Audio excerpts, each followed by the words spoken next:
इसलिए सत्संग की महिमा गाई, कही कि सत्संग करो रे बनाई। सत्संग में यूँ आके बैठ जाने से आपको कुछ हासिल होने वाला नहीं है। कितने ही लोग सत्संग में आते हैं जो उन बातों को मान के तो चलते हैं तो सब कुछ उनका बन जाता है, उनको शील सब्र संतोष सब कुछ आ जाता है। जो आते हैं स्वार्थ के लिए, निश्चित रूप से स्वार्थ पूर्ति हो जाएगी, लेकिन उनका लक्ष्य सिर्फ दुनियादारी के पदार्थों को प्राप्त करना, अपनी रोग बीमारी छोटी मोटी चीज़ों से जो परेशानियों से निजात पाना, धन दौलत इन चीज़ों का या परिवार में वो दूसरे ही पदार्थों की जो उनकी धारणा रहती है उनको हासिल करने के लिए आते हैं। अगर वो काम रहता है बढ़ता है तो ठीक है, सत्संग को मानते हैं, नहीं कुछ दिन के बाद में वो सत्संग को छोड़ देते हैं, वो सत्संग के काबिल नहीं होता।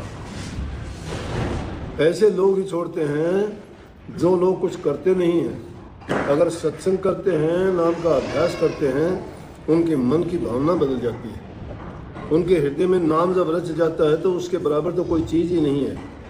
ये साधु महात्मा फकीर जो हुए, जिन्होंने सब चीज़ों को तिलांजलि दे दी, उस रस के कारण राजा भी योगी बन गए, छोड़ के राजकाज को, सुख सुविधा को, सब चीज़ों को छोड़ के। जो कभी ज़मीन पर पैर नहीं रखते थे, वो राजकाज को छोड़ के नंगे पैरों जंगलों में घूमते हैं, कांटते चुभते हैं, शरीर से नंगे हैं, खाने को उनको कुछ नहीं, अन्न फल कंद मूल खाते हैं, लेकिन वो नाम उनको सत्संग उनको भा जाता है तो उनको पता लगता है कि सत्संग की महिमा क्या है। वो रस जब नाम का आता है तो दुनियादारी के ये पदार्थ सब निके फीके झूठे दिखाई देते हैं। और जब तक इस संसार के रसों को कोई अच्छा सच्चा पक्का मानता है, निश्चित रूप से आपको कुछ समय के लिए खुशी देते हैं, लेकिन वो एक उस ऐसे स्लो पॉइजन की तरह से हैं कि धीरे धीरे तुम्हें जैसे दिमक अंदर से खा के ख़त्म कर देती है, इसी प्रकार से इंसान के जीवन को बर्बाद कर देती है। इंसान का जीवन बहुत बहुमूल्य है, उसकी कदर नहीं जानते लोग। सत्संग में भी इज्जत के लिए, मान बढ़ाई के लिए झूठी अपना ड्रामा करते हैं। अरे सत्संग में गए, सत्संग में जाने का मतलब होता है दीनहीन गरीब बन के जाए।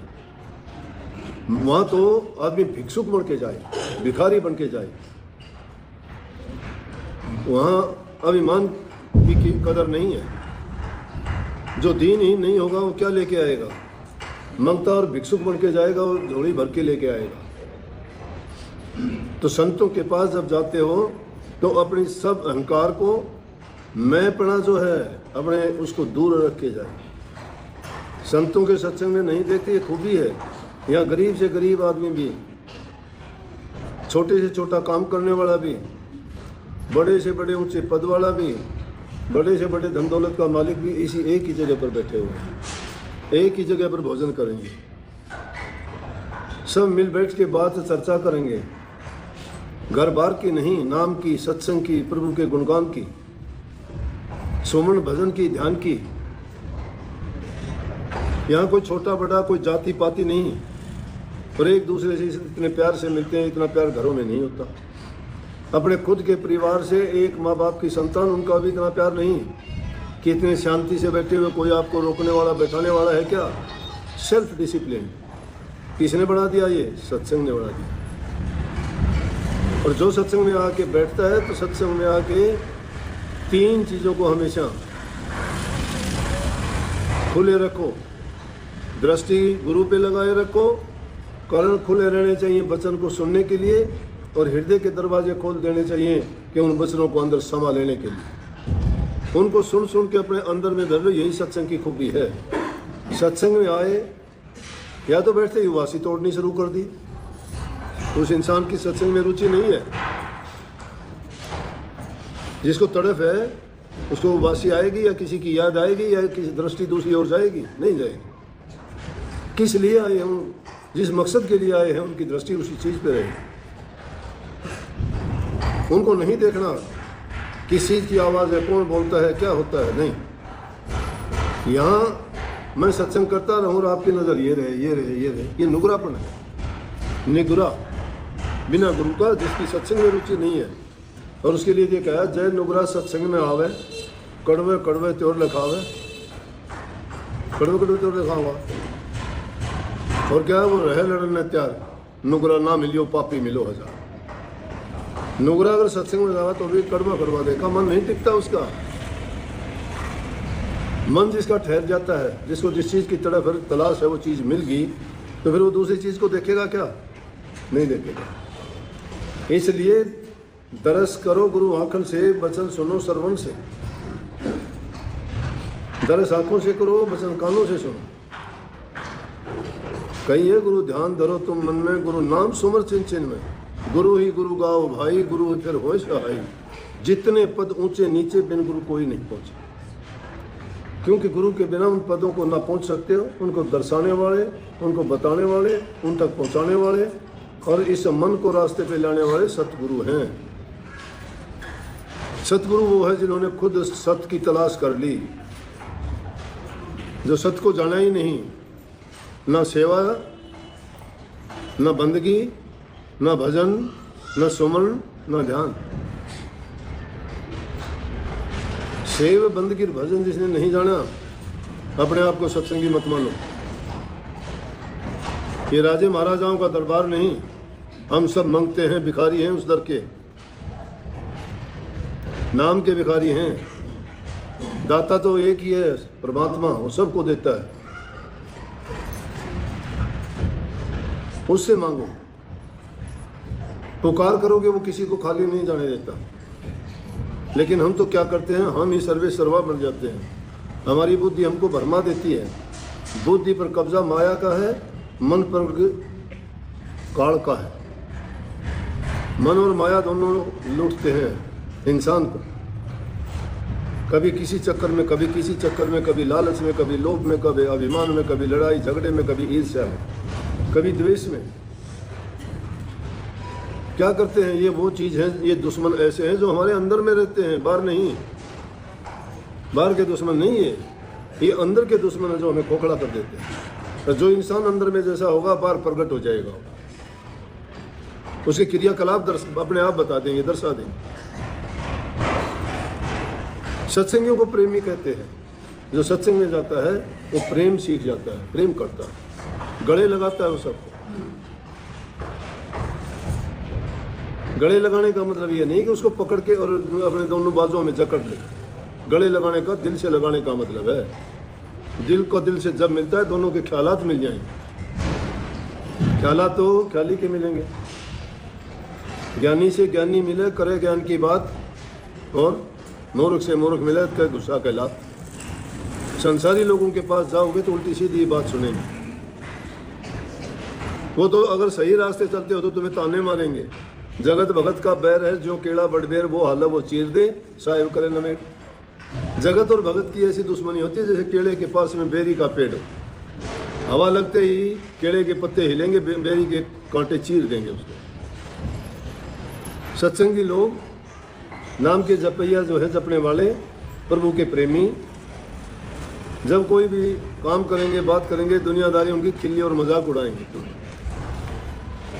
उनको नहीं पता है, वो नहीं जानते। जो नहीं जानते उनका अंदेशा किस बात का, उनको ज्ञान ही नहीं है। अज्ञानियों के लिए सत्संग नहीं, सत्संग ज्ञानियों के लिए है। अगर अज्ञानियों के लिए आता तो सारे अज्ञानी बैठे होते, आपको कहाँ जगह मिलती। जो ज्ञानी लोग हैं, जो चाहते हैं कि मेरा जीवन समझ जाए, मैं शांति से रहूं, मेरी अगत बन जाए, मैं संसार में दोबारा से जन्म मरण के फेरे में ना आऊं और सदा के लिए मुक्त हो जाऊं, वो लोग ज्ञानी हैं। जिन्होंने इस चीज़ को जान लिया वो संतों के सत्संग में आते हैं और पहचानते हैं। लालची और स्वार्थी के लिए सत्संग नहीं है। जगत की कामनाएं जिसके हृदय में भरी है उनके लिए सत्संग नहीं है। स्वामी जी महाराज ने सार वचन में लिखा ऐसा, जिनको जगत कामना मारा उनके लिए नहीं सत्संग हमारा। हमारा उपदेश उन लोगों के लिए नहीं है जो जगत की कामनाओं के भूखे हैं। और ये तृष्णा और इच्छाएं कभी भरती नहीं इंसान की, क्योंक't चाह जब किसी चीज़ की हो जाएगी, चाह कभी भरती नहीं है, कितना भी उसके पास हो जाए बुखार। संतोषी आदमी के पास कुछ भी नहीं होगा, बादशाह है। और कमी नहीं रहती। ये मन के घोड़े जितने ज़्यादा दौड़ाओगे उतने ज़्यादा बर्बाद करेंगे। इसलिए ज़्यादा से ज़्यादा सत्संग का लाभ आदमी को जब मिलता है कि जब सत्संग में आके अपनी तवज्जो इन चीज़ों पर देता है, उन बातों को गुणे जीवन में उतार ले, उनको उसी लाइन पर चले। डगमगेगा तो गिर पड़ेगा, कठिन मार्ग है ये, आसान नहीं है। शुरू में तो बहुत आदमी हाथ पांव मारता है, बड़ा दिखता है। निभाना, कबीर साहब कहते हैं, जैसी लगे शुरू में और वैसी निभा दे ओढ़, अपनी तो क्या गिनो प्यारे पुरुष की रोड।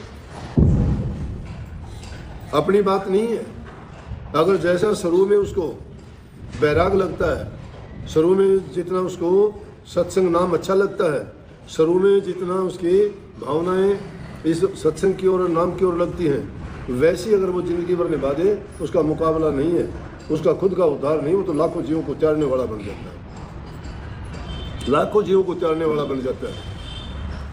इसलिए जीवन में कुछ अच्छा करना चाहते हो, सत्संग में आते हो, कभी भी जिस इंसान के पास अच्छी बात नहीं, अच्छे विचार नहीं, गुरु घर का नहीं, सत्संगी नहीं, उसके पास अगर तुम्हारा संग है तो तुम्हें सत्संगी नहीं रहने देगा, वो गिरा देगा। गारंटी के साथ कहता हूँ, चाहे वो तुम्हारे घर में हो, चाहे बाहर हो, चाहे तुम्हारा रिश्तेदार।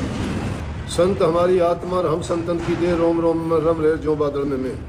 संतों से हमारा लेना देना, संतों से हमारा ला, हमारा तो उनके साथ लेना देना ला। हर रिश्तेदार, माता पिता, सब कुछ भाई बंधु है तो गुरु है, क्योंकि वो हमारा हित चाहता है, उसका कोई निजी हित और स्वार्थ नहीं है। वो हमारे हित की बात बताता है, हमारे कल्याण की बात बताता है, हमारे जीवन को सुधार की बात बताता है। ये बातें सत्संग है। ये किसी चौपाल में मनोरंजन करने वाले के पास नहीं है, नाचना कूदना ताली बजा के चले जाएंगे। थोड़ी देर के लिए तुम्हें उनका आनंद रस मिल जाएगा, लेकिन मन उनका गुलाम है। सत्संग के नाम पे तुम देखोगे 10 आदमी नहीं आएंगे, और अगर कोई एक नाच कूद करने वाला आ जाएगा तो वहाँ हजारों बिना कहे जुड़ जाए, पैसे दे के टिकट लेके दुनिया भर की वहीं पड़े रहेंगे। मिलेगा क्या? बर्बादी की बातें। जो चीज़ें उसका मन चाहता है वही परोसी जाएंगी वहाँ पे, और उन वो चीज़ ऐसी हैं जैसे खांड लपेटा हुआ जहर। बाहर से तो मीठा ज़रूर नज़र आएगा, लेकिन अंदर में जहर भरा हुआ जो विनाश कर दो। सत्संग में जितना अधिक हो सके आओ, तुम्हारा सुधार होता जाएगा। अपनी निरख परख किया करो, निकम्मे और गैर सत्संगी आदमी के पास बैठा ना करो। कोई काम हो, काम से ज़्यादा बात ना करो, वो तुम्हारे से वही बात करेगा गिराने वाले, लेकिन जितने ज़्यादा उनसे बात करोगे उतनी ज़्यादा तुम्हारी गिरावट हो जाएगी। स्वामी जी महाराज ने कही है, सत्संगी से हेल मेल नहीं, जग जीवन संग रखता प्रीत अरे मन नहीं आई पड़ती। जो जग जीवन के लोगों से प्रीत रखेगा, गुरु से प्रीत टूट जाएगी उसकी, और गुरु से प्रीत टूट की भक्ति से गिरा हुआ है, भक्ति से गिर जाएगा, गारंटी लिखवाने मेरे से। सत्संगियों से उसकी प्रीत हो, मिलना जुलना हो, उनसे उनका बोल चाल, उठ बैठ, विचारों की चर्चा हो, वो गिराएगा नहीं। मीत हमारा वही है जो हमारे अच्छे विचारों को सुन के हमें अच्छी सोच दे, हमें प्रोत्साहन दे कि बहुत अच्छी बात है, आप इस रास्ते पे चलें। मैं जब आया इस लाइन में, बहुत थोड़ा लेट आया मैं, लेकिन जब आया तो मेरे साथी लोग कहा करते थे तो मोटा हो गया, मोटा हो गया। लेकिन मुझे तो संतों की वाणियों ने बचा लिया। बुल्ले शाह की वाणी थी, बुल्ले शाह कहता है, बुल्ले शाह के साथ बहुत बुरी करी थी उनके परिवार वालों ने, उनके खानदान वालों ने, उनके साथी लोगों ने उनके साथ की। तो उन्होंने क्या कहा? उन्होंने कहा, बुल्ला आशिक रबदा मलामत होवे लाख, दुनिया काफिर काफिर आग दे तू आहो आहो। कि दुनिया मुझे काफिर कहते हैं। काफिर उसको कहते हैं अपने धर्म से गिर गया, कर्म से गिर गया, जाति से गिर गया, खानदान से गिर गया। काफिर जो किसी को नहीं मानता, परमात्मा को नहीं मानता, धर्म कर्म को नहीं जानता, क्योंकि वो ऊंची जाति का था, उसका गुरु अराई जाति का, नीची जाति का था। कहने लगे तो ऊंची जाति का होकर तो नीची जाति का गुरु बना लिया। किताबें सारे तूने फकवा दी थे जो ज्ञान के भंडार थे। बोले अरे वो ज्ञान का भंडार कहाँ था, ज्ञान तो मुझे अब मिला है। जब कही कि दुनिया तुझे काफिर बुल्ले शाह खुद को कहता है कि दुनिया मुझे काफिर कहती है, बोला कहो शाबाश, मैं काफिर हूँ मैं। इसलिए ये रास्ता बड़ा कठिन चलने में, पता नहीं क्या क्या जोड़ देंगे ये लोग, तुम्हारे खाने पर भी, तुम्हारे उठने बैठने पर भी, तुम्हारे चलने पर भी, तुम्हारे देखने पर भी सारी जो हो नज़र लगी रहेगी। अरे या खुद का कोई सतर नहीं हो और वो एक नेक रास्ते पर चलने वाले का मूल्यांकन करेगा तो वो क्या अच्छा कहेगा। तो मूल्यांकन भी अगर करेगा तो गुरु ही करेगा हमारा, उनको क्या नहीं। तो इसलिए सत्संग से बढ़ के ऊंची चीज़ नहीं है। तो वो सत्संग की महिमा का ही है, जिसने सत्संग जान लिया, कर लिया, उसने अपना जीवन सुधार लिया। सबको बहुत बहुत आशीर्वाद।